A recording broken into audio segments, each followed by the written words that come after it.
Här bakom mig på Grand Hotel i Stockholm arrangerar regeringen ett toppmöte om kärnkraftsutvecklingen i Östersjöregionen. Finland är medarrangör och det finns ministrar från Polen, Estland och Lettland med på mötet, liksom storbanker och företag. Och ett av näringslivs- och energiminister Ebba Buschs uttalade mål med den här konferensen är att göra Sverige till ledande när det gäller just kärnkraftsutvecklingen i Östersjöregionen. Nej, men det är ju en otrolig respons på plats och det är ju mycket tungt kapital som är representerade här, som är vana vid att investera i regioner. Man kan titta lite grann på hur Förenade Arabemiraten tjänar som en hubb i hela den regionen för mycket tungt kapital som har gått in de senaste decenniet egentligen. Jag ser ju en möjlighet för Sverige här nu att verkligen bli en hubb för kärnkraft i hela Östersjöregionen och att kanske fler också kan samarbeta ännu närmare vad gäller tillståndsprocesser. Är en reaktor godkänd i Sverige eller Finland så skulle jag gärna se att den också har en snabbare väg för att kunna byggas i till exempel Estland eller Tyskland. Hur viktigt är det med ett Östersjösamarbete runt kärnkraften för framtiden?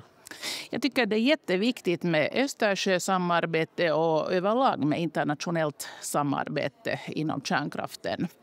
Och ett exempel på det här är att det skulle vara viktigt att kunna bygga flera av samma reaktortyp i ett land men också över landsgränserna. Att på det sättet skulle man lyckas bättre med den nya kärnkraften. Vad tror du om den här ambitionen till samarbete då med Sverige som vill ta en ledarroll? Jag tycker först och främst att det här eventet här idag är imponerande och visar på ett starkt ledarskap från Sverige att det där accelerera nybyggnation i kärnkraft. Och det tycker jag är otroligt viktigt och jag kan bara konstatera att tiderna verkligen har förändrats. I dina ögon, vad är den största utmaningen här i närmsta framtiden? Jag skulle nog peka kanske på affärsmodellen att få till en investering som har en tillräcklig lönsamhet så att man också kan få in privat kapital. Att det är kanske den allra största utmaningen. Vad säger du om den här konferensen idag? Jättespännande, det är både det finansiella perspektivet, teknologi, politiken, precis det som är kärnkraft, att det verkligen innehåller allt och viktigt att samla så många olika spelare. Här ryms ju allt då från ledande politiker och storföretag till mindre företag i branschen. Varför ser det ut så? Jag har också träffat politiker idag och pushat just för att en bra bransch ska ha både stora företag, politisk support men också en ökande mängd mindre bolag som driver innovation.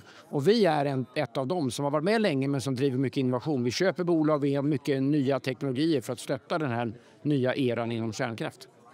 Vad tror du om det här med att Sverige vill vara en ledande nation i kärnkraft runt Östersjön? Är det rimligt? Ja, men det är rimligt och det är vad jag hör från våra kunder. Vi har ju kunder över hela världen som jobbar med oss i olika projekt och vi tillhandahåller våra tjänster. Och Sverige ses väldigt mycket som den ledande kraften baserat på vår bakgrund inom kärnkraft. Men också det väldigt framåtlutande grepp som den nuvarande regeringen har tagit runt att bygga nytt. Och du vill ju inte kalla det utmaningar, men om du ändå skulle sätta finger på någonting som måste komma på plats för att den här offensiva satsningen ska funka. Vad är det då för någonting? Det är ju tajmingen, alltså tidpunkterna i den här industrin är ju alltid enorma. Man får en affärsmöjlighet som man tycker är spännande som man driver ett företag så är det alltid 3, 5 eller 10 år innan det händer. Och där är det mycket regulatoriska frågor, miljötillståndsfrågor och allmän tröghet i systemet. Och en del av det här är politik. En del är också lite industrin som måste snabba på. För att vi går in i en ny era nu, då kan det inte ta så här lång tid som det har gjort det historiskt. Du sa att ni får skämmas om ni inte lyckas med det här. Hur kan du utveckla? Nej, men så här, det är ju ingen som klarar av kombinationen ekonomisk tillväxt och minskade utsläpp med mindre än att man får på plats väldigt stora enheter fossilfri baskraft. Sverige kommer att fortsätta bana väg för både havsbaserad och landbaserad vindkraft, kraftvärme, fjärrvärme. Men kärnkraften är där vi har möjlighet att växla upp på riktigt i de här stora enheterna. Så det är antingen så ändrar man helt sina mål och säger att vi klarar inte den här kombinationen eller så ser man till att leverera den här fossilfria baskraften. Det är därför jag säger att vi måste lyckas.